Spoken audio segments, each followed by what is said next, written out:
The 17 News at Sunrise podcast is brought to you by Clinica Sierra Vista.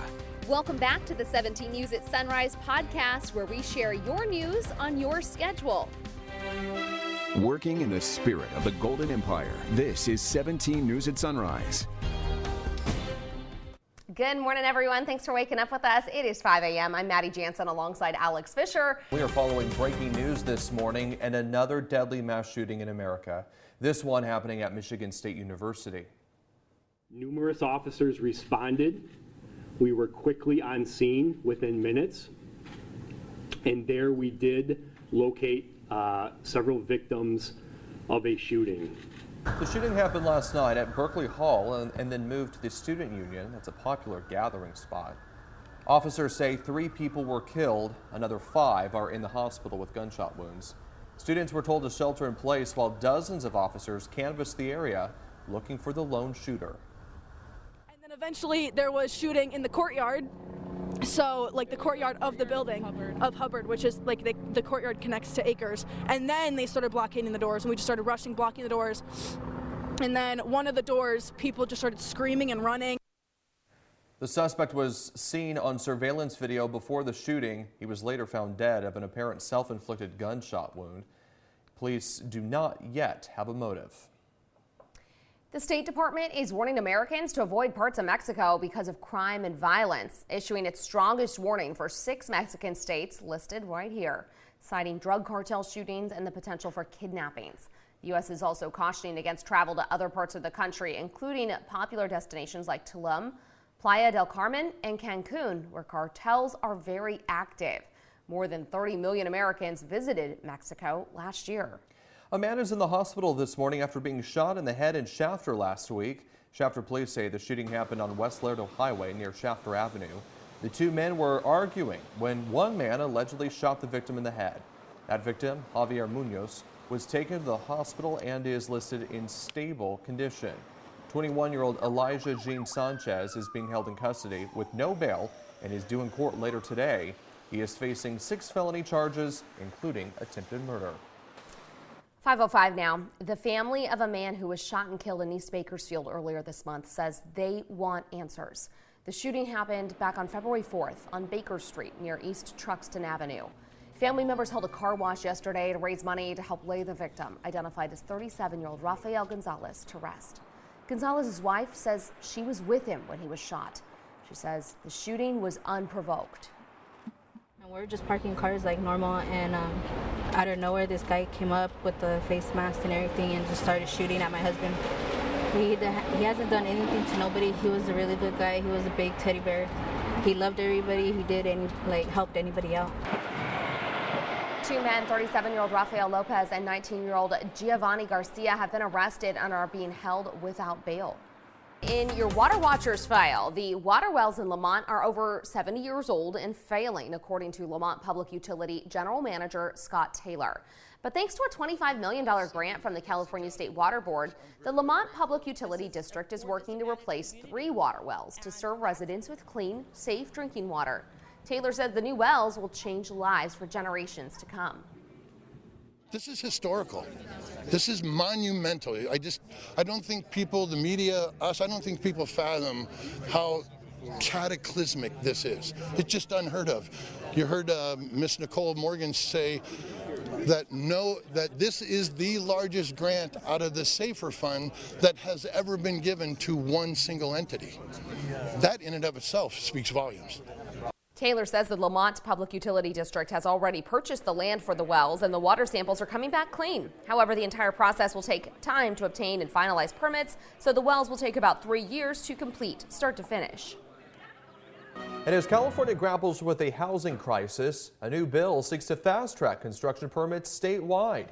17's Capitol correspondent Eitan Wallace explains how the legislation would work. Well, the bill's author says the legislation is necessary to build more housing and build it now. It's an issue that has long plagued California, not enough affordable housing. But soon-to-be legislation seeks to address the issue head-on by permanently extending Senate Bill 35. authored by State Senator Scott Wiener 5 years ago, it passed and became law, but it was only supposed to be in effect until 2025. Wiener called for its permanent extension. It has been absolutely transformational in terms of allowing people to build housing. Specifically, SB 35 seeks to fast-track housing construction in communities that have not met housing goals laid out by the state, including a goal for local governments across California to build a combined 2.5 million housing units over the next 8 years. If local governments fall behind in their targets, the legislation will streamline the approval of new construction permits without concern of further delays or environmental lawsuits. We are desperately in need of new homes in California. We are short millions of homes, and SB 35 is a good government measure. It's very simple. If you meet all the rules, if you meet the zoning and the setbacks and the designs and everything else, you get your permit. The kinds of developments that used to take a year or even 2 years to get approved can now get their entitlements in as little as 2 months. SB 35 supporters point out it has led to 18,000 new units between 2018 and 2022, 75% of which went for below market value.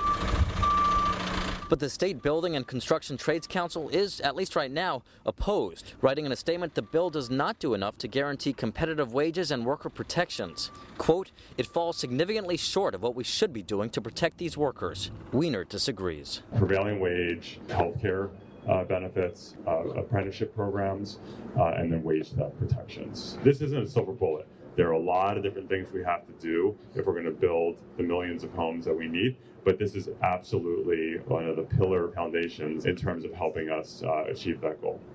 And Wiener plans to formally introduce his bill this week. Reporting from the state capitol, Eitan Wallace, 17 News. A Delano man pleaded guilty yesterday to distributing over 500 grams of methamphetamine, according to the U.S. Attorney's Office. According to court documents, 34-year-old Ernesto Zibre was charged as part of Operation Red Reaper, a multi-agency operation that resulted in 3 federal cases, charging 23 individuals with drug trafficking. The months-long investigation uncovered evidence that the Nuestra Familia prison gang and its associates were responsible for large-scale trafficking of methamphetamine, various firearms offenses, and other violent crimes in Kings and Tulare counties. Zibre, while on probation, was also arrested in 2019 for distributing 2 pounds of meth in Delano. And in Arvin, a man was sentenced yesterday to 9 years in prison and ordered to pay more than $3 million in restitution in a fraud scheme. According to court documents, 52-year-old Javier Jimenez of Alvarez and others submitted claims to the California Employment Development Department, seeking disability benefits for non-eligible people. After submitting their false claims, Jimenez, Alvarez, and others would receive debit cards loaded with disability benefits and withdraw those benefits for cash. The crimes were committed between 2010 and 2015 in Kings and Tulare counties. Jimenez Alvarez was sentenced on 1 count of conspiracy to commit mail and wire fraud and 1 count of conspiracy to launder money. That's according to the U.S. Attorney's Office. Crime has long been a political football, with both parties seeking to use the issue against those across the aisle. But recently, amid Bakersfield Congressman Kevin McCarthy's ascension to the speakership, the issue of crime in Kern County specifically has received renewed attention from the state capitol.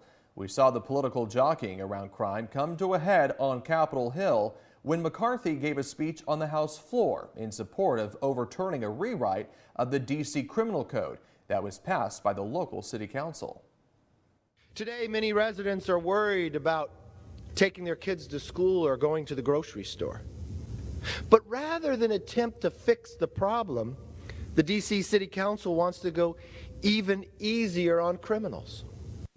Their dangerous new criminal code soften penalties for violent crime. Republicans often point to what they consider soft on crime policies from Democrats as their reason for high crime rates. But McCarthy's speech prompted pushback from across the aisle, with Democratic Representative Jamie Raskin responding on the House floor, pointing to the crime in McCarthy's district right here in Kern County. Well, the crime rate is higher in Bakersfield, California, which is represented by the Speaker of the U.S. House of Representatives. Bakersfield, California has one of the highest crime rates in America, recently described as one of the top 10 deadliest cities in America for its size, and its crime rate is higher than that of Washington, D.C. A national security site, SafeWise, ranked Bakersfield the 7th most dangerous large city last year. As of late, crime has become a focal point in Governor Gavin Newsom and Speaker McCarthy's tense relationship. Newsom frequently has referred to Kern County as the murder capital of California, recently making a point to note Kern is in McCarthy's district. We reached out to McCarthy's office for a comment on crime in Bakersfield. We have not heard back as of news time. With Republicans freshly in the majority in the House, McCarthy's already gearing up for 2024. In his first major fundraiser since becoming Speaker, McCarthy says he brought in $12 million in one night to go toward expanding the GOP's majority in next year's election. He also started a new joint fundraising committee called Protect the House, with the goal of raising money for Republicans in House seats that could flip Democratic next year. Hanford Congressman David Valadao is one of the House Republicans included in the new fundraising committee. Meantime, both Valadao and McCarthy are planning to attend the World Ag Expo in Tulare County today to meet with constituents about reauthorizing the Farm Bill.